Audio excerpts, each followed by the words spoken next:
لا إله إلا الله محمد رسول الله. There's only one. Bismillah, alhamdulillah, assalamu alaikum, peace be unto you. I'm Eddie, your host, and you're watching The Deen Show. We're here on CAN TV 36, Wednesdays at midnight. And if you miss us Wednesdays, the following day, Thursdays at 2 p.m. Now, we're going to be talking about something, there's some confusion out there. We know that design indicates a designer, that there is an orchestrator behind this universe and everything in it. And when you bring the definition of God, who He is, it has to be simple. It can't be confusing. It can't have any ambiguity in it. And we have learned that this Creator has sent messengers throughout time, and they've all come with the same message. Submit to the one God. Worship Him alone. Your 2-year-old can understand that. It's very simple. When we come back, we're going to help clear up some of the confusion. Somehow this word Trinity got in the mix. Somehow the one God, some people try to split Him up like a pie. Make Him into three, not three, but one. I'm already getting confused, and I think I can add. Now, when we come back, our intention is not to hurt anybody's feelings. Our intention is to clear up the confusion and to deliver the truth. So you don't want to go nowhere. We'll be right back to clear up the confusion here on The Deen Show. Allah, there's only one God and Muhammad is His messenger. Allah, La ilaha illallah. Allah, there's only one God and Jesus was His messenger. Allah, La ilaha illallah. I don't know why I did that. Maybe it's just to break the ice. And we're back here on The Deen Show, and our guest today, Kemal, my brother and your brother. How are you? El-Mekki. Alhamdulillah. How's it going? Alhamdulillah. Wa alaikum salam wa rahmatullahi wa barakatuh. You're back in Chicago. Loving it here. You've been here before? The weather's great. Yeah. Been here many times before. Yeah. So we've had you on the show before. People can go to thedeenshow.com. You have your own section there, and they can view some of the past shows that we've covered. Now, you heard me introduce the topic about the Creator, about the confusion. God is not the author of confusion. He makes things simple. Human beings make it complicated. So we want to kind of try to unravel things and bring things back to their pure state. We don't want to offend nobody. Great. We just want to deliver the truth. We're going to kick it off with this Trinity. What happened here? Where did this come from? Excellent. First of all, Bismillah ar-Rahman ar-Rahim, Alhamdulillah, wa salatu wa salam ala Rasulillah. I want to first start by just relaying now a story of something that happened when I visited Thailand. Now, when I visited Thailand, I was about 7 or 8 years old. All right. So now I'm not trying to be funny. I'm not trying to be a wise guy when I tell you this story. So this is just basically the observations of an 8 or a 7-year-old. I can't even recall how old I was at the time. And I had my siblings, brothers and sisters with me. Every store you enter in Thailand or home or shop, you find they have a small statue of with their god, and they put food in front of the statue. And then because it was summer, the food would dry up, so they would throw it away. They would put new fresh food. This might happen twice, 3 or 4 times a day, depending on what they put, how it dries up. And they do it again the next day, a number of times a day, and they keep doing it multiple times per day for many, many years. So some of them for 50, 60 years have been changing the food for the idol, for the god, for so long. Now, just the observation of a 7 or 8-year-old, we used to, me and with my brothers and sisters, we'd look at them and we'd laugh. We would say, don't they realize that he hasn't ever eaten? Don't they ask him when you take the dry food away, you know, you haven't taken a bite in the last 40 or 50 years. This is what we were saying back then. It's not because, now this is my point behind this story, it's not because the 7 or 8-year-old was smarter than the 60-year-old who is constantly changing the food for his entire life. It's simply that the 7 or 8-year-old was viewing the incident from outside of what we call the box. Because the person changing the food is inside the box. The box is a frame of mind, a thought process. You believe certain things about it, and because you look at it from within the box, you don't see what's wrong with it, you see? Now, let me take the viewers to something that they might have looked at from outside of a box. On the Discovery Channel, there's a clip where there's this man taking care of a temple where it has thousands and thousands of rats in India. And basically he believes obviously that these are reincarnated souls and so on and so forth. So he feeds them and he sits on the floor, and you've probably seen the clip. These rats are all over his head, his shoulder, and then just thousands of rats. Now, because he is inside the box, he sees himself taking care of the souls of his reincarnated, I don't know what you call them, brothers, sisters, what have you. But because we view it on the Discovery Channel outside of the box, to be honest, and I'm not trying to be funny, we just see a guy with a bunch of rats on his head. Let's be honest. Yeah. Because we're viewing the incident from outside of the box. Outside the box.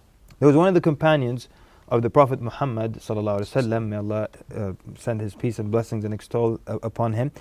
His name was Amr ibn al-Jamuh, and he had an idol, and the first thing he would wake up in the morning, he would go to this god made of wood and he would pray to it. His sons became Muslims, and they wanted him to see that this is just a wooden statue. So the first day, they woke up early and they threw it in the trash. So he was really upset, and he swore, if I found who did this to the idol, I'll hurt them and do this and that to them. So he brought it, washed it, oiled it, and put it in its place again. The second morning they woke up before him, they threw it in the trash again. So he was so irate. He said, if I find out who's doing this to you, I will destroy them. Third morning, or third day, they took it and threw it in the dump. One narration says they tied it to the carcass of a dead dog. So he went looking for the God again, and this is a God that's supposed to bring him good, push away harm from him. He saw it in the dump, tied to the carcass of a dead dog. He looked at it. He said, and actually the second night what happened, he put a sword. He hung a sword over the neck of the statue of this God and said, if they come to throw you in the trash, defend yourself. Third day he finds it attached to the body of a dead dog. He looks at it and he says, by Allah, if you could do any good for your own self, if you could do any good, you would have defended your own self. You would have done good for your own self, pushed harm from your own self. If you can't do it for your own self, how can you do it for me?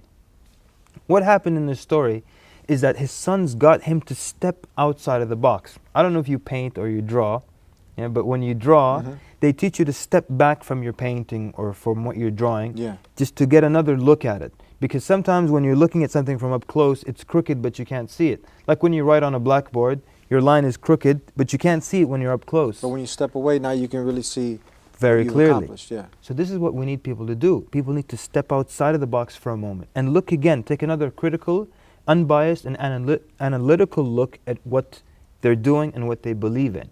Does it make sense when you step out of the box? And now this is the introduction before we start talking about the Trinity. Because the Trinity, as much as some people on earth firmly and strongly believe in it, I believe actually nobody really understands how it works. The concept of something, the three things that are one, even though they are physically separate items. And we don't have anything on earth that can be described in that similar manner. So what happens is, sometimes people need to just take a pause and step back and look at what they're believing in. Does it make sense when you take a step back or not? We did this one time. We had a discussion with 5 missionaries, and they were in charge of teaching Bible study at our university in Virginia. And we started by getting them to think outside of the box. So we asked a simple question. The question was, is the Trinity 3 in 1 or 1 in 3? And basically, they were 5 missionaries, and they were teaching Bible study. They should know the Bible very well, but they were quiet. They were all looking down and thinking, was it 3 in 1 or 1 in 3? And I let them keep thinking. They kept thinking and kept thinking and kept thinking. And in the end, I had to give them the answer. I said, obviously you believe it's 3 in 1. Because if you say 1 in 3, you're admitting to worshipping 3 gods. Suddenly all of them start saying, yes, you're right, yes, absolutely, you're right. Expound on that for a second. How did you clarify this? How do they worship 3 gods if they said 1 and 3? Because if they say we worship one God who is in 3 different places, they're admitting to 1, 2, 3 different gods. The easier thing is to say there are 3 godheads, but they're all one. And then they unite as one. Yeah, if you end with the word 1, you still have one God. But if you end with the word 3, here you're ending in 3. Yeah. But why would they know this? Most Christians know it's 3 in 1. Everyone knows this about Trinity, but they were thinking for so long because they never considered what 1 in 3 meant. They never thought of that. So that got them to step outside of the box. A second question we asked, again, got them to think about this in a way they never looked at it before. We asked them this, that there are 3 gods, God the Father, This is back when Jesus was on earth. God, so according to you, God the Son on earth, God the Spirit wherever the Spirit was. Then God the Son dies for 3 days. During those 3 days, how many gods were there? That would be Jesus, peace be upon Yes. him, the Son. So so when Jesus died for 3 days, the third Godhead according to them, how many gods were there? So now you either have to say 2, because 3 minus 1 is 2, or you have to still insist on 1, which means 1 plus 1 plus 1 is 1, and 1 plus 1 is still 1. Yeah. Or you have to say 2. So this becomes a problem.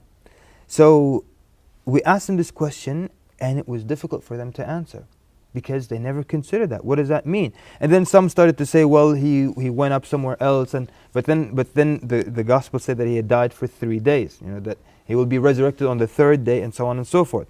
So it caused a problem, and it got people to think outside of the box. How could this be that 1 plus 1 plus 1 is 1, and 1 plus 1 is still 1?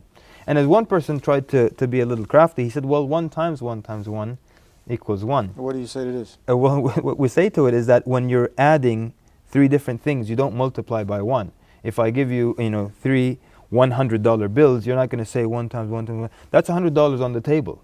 Because if that's the case, I want to do business with you, and I want to borrow a lot of money from you, and I'm going to give it back to you using your logic. Yeah. See, we don't accept this kind of logic when it comes to things in this life, so why do we accept this kind of explanation when it applies to the Creator? You see? So then, I'll tell you another time, I sat down with someone, and he was a very honest man. I asked him very quickly, look, how does this Trinity thing work? And he was a very honest man. He said, look, nobody really knows how it works. He was actually a pastor, head of his church, and he said nobody really knows how it works. So then the next question was, why would Allah reveal something that you can't understand and link it to your salvation? Say that again. Why would God, the Creator of the heavens and the earth, reveal something to you that you can't understand, which is Trinity, yeah, and link Trinity to your salvation? Let's hold it right there. Okay. We're going to take a break, and then you're going to tell us the rest of the story. We'll be right back. You have to pray as if everything depends on Allah, and it does. But you must work as if everything depends on you, and it doesn't. That's my point. You see what I'm saying, man? And I don't like that. I don't like us sitting here. What are you waiting for? What are we waiting for right now? What are we waiting for all these people to come to Islam? What are we waiting for? What are we waiting for right now? When they're going to come? They're going to come. Allah going to bring these people. Allah subhanahu wa ta'ala put in our hand the ability to do it. Now do your job.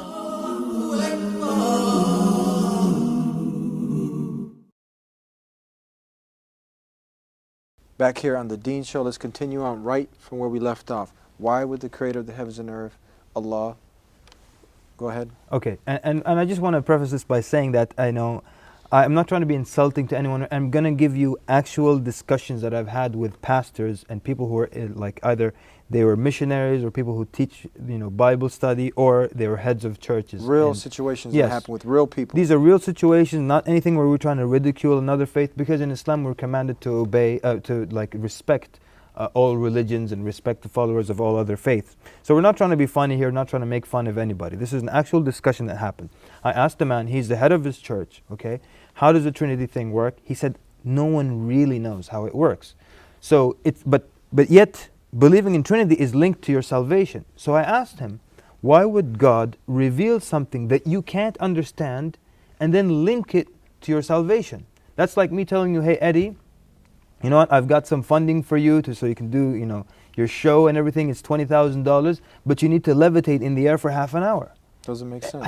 You can't do it. Yeah. So why would I give you the reward or link your reward to something you can't do? Why would God link your salvation to a concept that nobody understands? Nobody understands it. I mean, this is a pastor telling me no one understands it, really. No one can truly explain it. But now if they come with these explanations about the egg and the yolk, the water, and all these other things that people might come up. They're all analogies that once we, like the egg basically is saying that the egg is composed of 3 ingredients, but it's 1 egg. Yeah. But the problem is that when you physically separate the ingredient, it's not an egg anymore. If you see the white on the floor, you're not going to think that's, you won't know what it is actually. Yeah. So it's not called an egg. So the same thing, the triune gods were physically separate. So you can't call them one. They're not even in one location. What about the water? With the water, ice. yeah, that it's solid, liquid, gas, or ice, liquid, Yeah. and vapor. But the problem is, again, this is an example of 1 in 3, not 3 in 1, Yeah. as we had agreed that So- Trinity is 3 in 1. So you can't give an example of 1 in 3 water, which is one thing, in 3 different states, Yeah. to explain 1 in 3 in 1. It doesn't work out. Yeah. So you might ask, well, there are many things we don't know about God. I mean, we don't know everything about God, so why can't we not know about the Trinity? No, because Trinity is linked to your salvation. Take an example now in Islam. In Islam, you'll find the things that are essential to you going to paradise are very easy to understand, right? For example, one of the things that I find quite complicated in Islam is Islamic finance, okay? I don't know if you ever looked into it. Kind of very tricky, very complicated, very intricate. Imagine to get to paradise in Islam, you had to understand Islamic finance. That would be a nightmare. Yeah. Paradise would be empty. But to get to paradise, you have to understand a very easy, simple concept, like you said in the introduction. A 2-year-old can understand it. There is one God. That's it. That's it. Hey, do we need night classes for that? That's it. No. There's one God. That's the end of the story. We don't need to explain anything. Any other number you need to explain. How they're 2, how they're 3, how they're 7. You need an explanation. But one God, you don't need an explanation for that. So it can't be that, well, we don't understand many things about God, therefore Trinity is one of those things. No, Trinity is linked to your salvation. It has to be easy to comprehend. The simple man in the street has to be able to understand the message that is linked to his or her salvation. So then he did kind of start to go down the route where saying, well, it's actually a mystery, it's very mysterious and God works in mysterious ways. And as you quoted earlier, it says in the Bible that God is not the author of confusion. So where would this mystery come from if God didn't author the confusion? And so just by asking these questions now, the man was beginning to see, to step outside of the box, and see that this can't be the case. And I actually asked him a question, and again, I'm going to try to quote exactly what I said to him and what he said to me. I asked him, I'm not asking you which one you prefer, which one you like more, which one you love. I'm asking you which makes more sense to you. The concept of God in Islam, that there's only one God that's worthy of worship. He has no partner, no children, no relatives, nobody gives birth to him, and he doesn't give birth to anyone. Or the concept of God in Christianity, the triune God specifically, who is 3 in different physical locations, but is still one. One of them dies, instead of becoming 2, there's still one. Which is easier to comprehend? And I quote the man, the pastor, the leader of his church. He said, the one that is more intellectually satisfying is the Islamic version. Now, did he continue on that path of worshiping God as 3 parts but one in the Trinity, or did he come around to accepting? No, he continued. He's the leader. Why do people just continue to do that? It's just more based off emotion and just habit now? Yeah, it's a lot of things. Like sometimes, and I've actually met people who said, yeah, I like what you're saying, and it makes more sense to me, and I'm more comfortable with it. But this is who I am, or this is what my parents were, and I can't, and I'm comfortable this way. Many people don't want to leave the comfort zone. Many times people know that it's better for them to stop doing something, and they continue. Let's take the easiest example, smokers. Yeah. They know they should stop, but they keep going. Yeah. So it applies, and it can be... This is a really good example. I had actually a situation where the gentleman, before I can finish the sentence, he basically finished it for me, that he knows that it kills so many people. He knows, he actually said that he went to the class and he saw the lungs at their worst point, where it's black, and even the professor who was teaching the class went outside with him to have a smoke. Wow, after all that. After all that. So sometimes there are many different things that pull on the individual to not make the change, even if they feel this is the right change, And like I said, there are 1,001 different reasons. So that's, you think that's one of the main ones? It just, now it's who I am. This is what I do. It just, I gotta do it. For some people also, you cannot offset 50 years of belief with 10 minutes of explanation, albeit even if it's excellent explanation, you can't offset 50 years of what I used to be. So, and in the end, the ultimate guidance is in the hands of Allah, of course. Continue on giving us some more examples. We'll be right back. I just want to say, very simple message. He is the maintainer. One of the beautiful things about our religion of Islam is the emphasis on direct ritual and prayer to God directly. There is no intermediary. The lights we'll go on after the party, and the party will end. It's very simple and very clear. There are no superstitious rituals, no strange incantations. Time is running out. We might not make it till tomorrow. And this is something that we need to think about. Have you spoken to other people? This was a minister or a deacon or this person that you were talking about? Yeah, he was like, he was the pastor of his church. Yeah. There was another time, and again, I'm going to try to only quote actual things that happened to me personally, so that no one thinks either we're making things up or trying to be insulting or anything. One time, and this discussion happened over the radio. It was live on this show, and I called into the show, and a minister called into the show, and basically, my argument was that Jesus actually was not divine, was not a God. He never said he was. All right, he never said he was, and this is what we tell people. Look. Go buy the red letter Bible. You're familiar with that? Yes. It's a regular Bible, but everything spoken by Jesus is in red ink. Okay, go buy it. It's not very expensive. Just go buy the red letter Bible. Come home, read the letters in red only. You're saying this on the radio show now? Yes, I said this on the radio show, and I'm saying it right now to the viewers. Go and read the red letters only, what Jesus said, and just close the book. Don't look at what anybody else said. Do you walk away with Jesus telling you, I'm God, you need to worship me, I'm divine? You don't. You only get that message from other people hinting towards it or explicitly saying it. But when you look at the message of Jesus, the Jews sent priests and Levites to him, or when they asked him, what is the first commandment? He repeated word for word what Moses said before him. Hear, O Israel, the Lord our God is one Lord. Does he ever once say, people, you need to bow down, kneel and worship me? He said, and worship the Father who is in heaven. The woman called him good teacher. He says, why do you call me good? It is only the Father who is good. So many times he'll say, my Father who has sent me. Go to Bible.com and look for those words. Sent, my Father sent me. And see how many times he says, I was sent. Just like all the prophets that were sent with a message. He gave many lectures, speeches. He preached the Sermon on the Mount. Many of these famous speeches. And he taught in people's homes, along the roadsides. How come not once does he clearly say, listen people, clearly and explicitly, I am God, you need to worship me, I'm the third Godhead. What do I have today, Eddie? We have hints to the triune God. We have things that say, well, this is an indication that Jesus was God. But look, that's not acceptable. Let's be realistic now. What about the word Trinity? Is it in the Bible? No, the word Trinity is not in the Bible. But I'm willing to let that argument slide, okay? They might say, well, the word Trinity is not in the Bible, but there are hints to the Trinity. Look, a hint is not acceptable.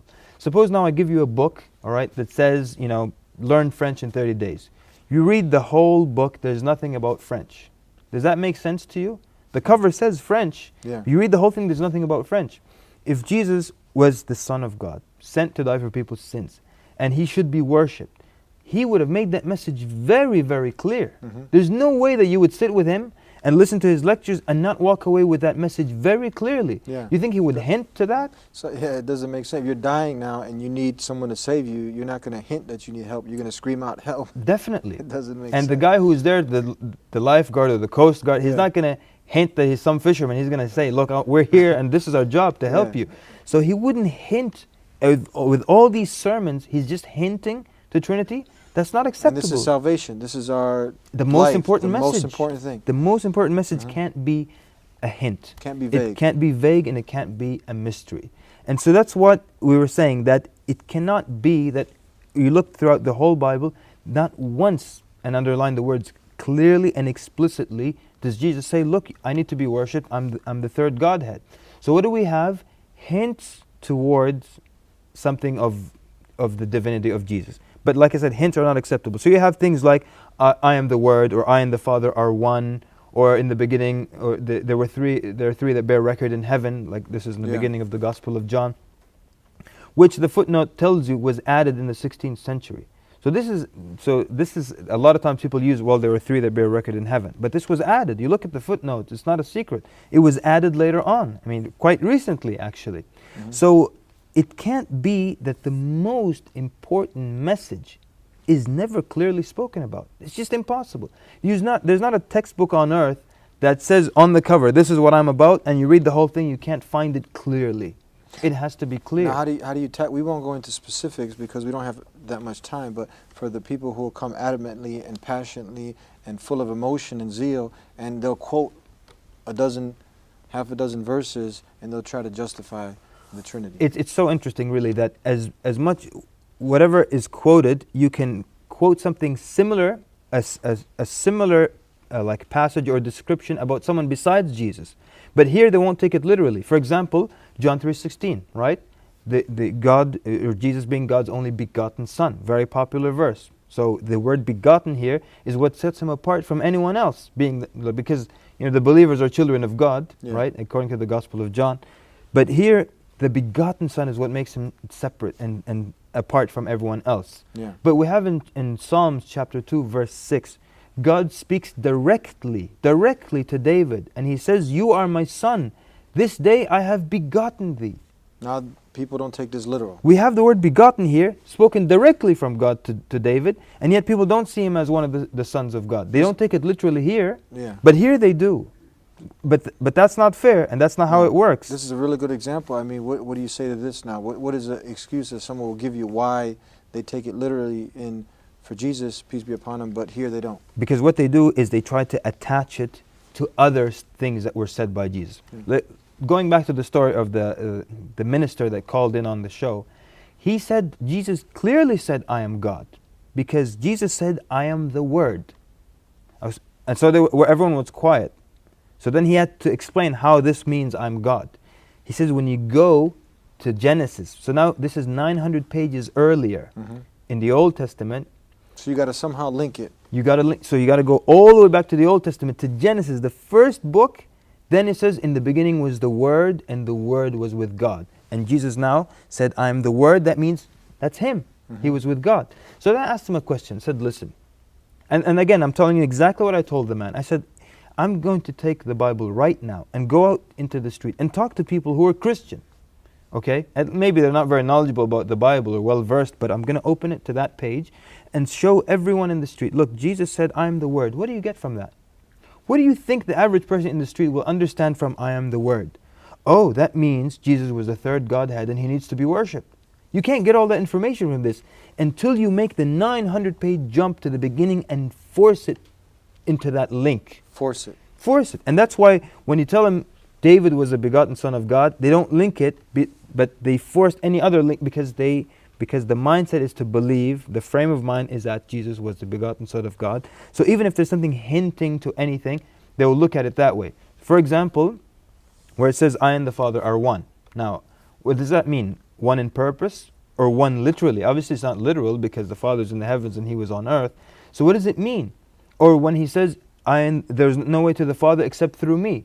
As a Muslim, that makes perfect sense to you. Yeah. Jesus said the only way to the Father is through me.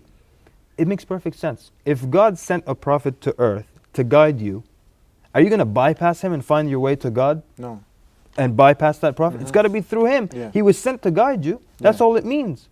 But when you're in the mindset of believing Jesus was the Son of God, everything that hints to it, you will take it as such. Tell us now, we had said earlier that we want to deliver the truth. We're not trying to step on no toes, hurt nobody's feelings. Now that somebody is being sincere, open-minded, humble-hearted, and they say, you know what, this man makes sense. He looks at his wife, the wife looks at the husband and say, hey, this is making sense. What do they do now? Deliver. But you know what? Where do they go from here? Talk to us, deliver the true concept of God and some advice to him. Excellent. First of all, I do want to say that the message of one God is extremely consistent throughout the Bible, Old and New Testament included. In the Old Testament, so many times he will talk about, or God will warn people of taking others in worship besides him. All the prophets would tell people to worship one God only. And God, in the Old Testament, says, "I am your Lord, besides me there is no God." Suddenly, in the New Testament, we discover that there are three, supposedly. Now this actually is a jump and a diversion from what we have learned. We've been learning all these thousands of years of the prophets saying, there's one God only, there's no other God, the Lord your God is one Lord. Suddenly we hear three. But then Jesus himself didn't say there's three. He said, worship the Father. He said, worship God. He tells people to worship God. He said there's only one Lord. Same thing that Moses said before him. So what happens now is you're starting to see the consistent message of all the prophets sent by God, the consistent message of Jesus. Read the red letters, don't take my word for it. And this is the message of the prophet that came after Jesus as well, the Prophet Muhammad ﷺ in Arabia, who also came and called people to worship only one God, who has no partner, who has no children, who has no relatives or anything of that sort. Nobody gives birth to him and he does not give birth. And also didn't change the basic message of the 10 Commandments, and everything stays consistent. So you're actually following what would be the true message of Jesus by accepting the message of his brother and Prophet Muhammad sallallahu alaihi wasallam. Thank you very much for being with us and helping to make these things very clear. My It's very simple, one God. And we cleared up the confusion about the Trinity. It's nowhere in the Bible, none of the messengers taught it, neither did Jesus, peace be upon him, who is so beloved to our hearts. He is a mighty messenger. He's not a son of God, he's not God, but he is one who taught the people the same way Moses did and Abraham and the last and final messenger sent to mankind. They taught the same message. Submit to the one God. Submit your entire self to his will, not your will. In simple English, do what God wants you to do on his terms. We'll see you next time. Tune in every week to the Deen Show. We're here at the same time, same channel. Until then, Assalamu alaikum. Peace be unto you. No speech is better than to do da'wah, to call people to Allah and to do the work. No speech is better. No, nothing is better than that. Is it true that if one person on Allah giving you the ability to guide someone with Allah's permission, the Creator's permission, that is better than everything in this world? It's better than the whole world and everything that's in it. In another narration, it's better than the best of wealth. But if we really felt that, Eddie, would we not be out giving da'wah? And this is something that we encourage all the MSAs, all the dawah organizations, the masjids to get this. We want to print more. We give these to the non-Muslims for free. We want our brothers in humanity to become our brothers in faith.